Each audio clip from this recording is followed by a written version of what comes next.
how I lost myself again, but I remember you. My name is Michaela. I like stationery and jars. I write poetry, and although I didn't really have a name for them until recently, I've been struggling with depression and anxiety since I was in middle school. For the longest time, I saw depression and anxiety as two Goliaths, two monsters inside that I had to face on my own. And recently, I nearly let them trample the hope out of me. If it wasn't for the fact that I have friends and family who are more than willing to support me, I would still be lost in that darkness. That isn't to say that the darkness has completely vanished, but I believe that ending the stigma against mental health means that you are able to go up to your loved one and give them a sliver of sunshine to remind them to keep going and to keep caring.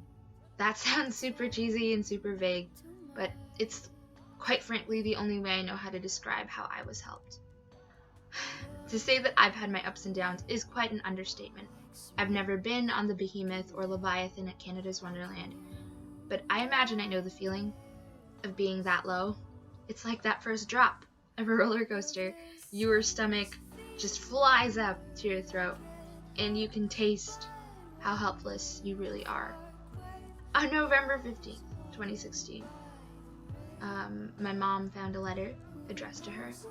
It was a letter of apology for not being a good enough daughter or sister or friend, for not being good enough for anybody.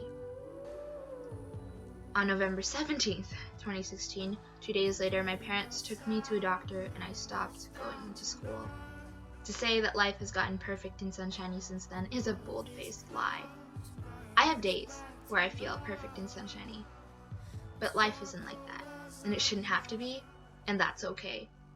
I have had a chance to press pause on my life, a chance that not many people get, and I'm grateful for the time I've had to reflect and to figure out even just a morsel more of who I want to be and what I want to do. I've learned how to listen to other people's journeys and how to speak up about my own. I don't want to be an ambassador for Wear Your Label just because Wear Your Label has great clothes with great messages with a great mission. I want to be a lifelong storyteller and advocate for people like me, people who have sunshiny days and have really dark days.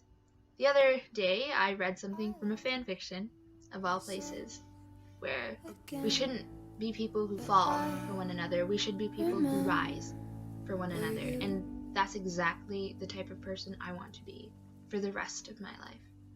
Thank you.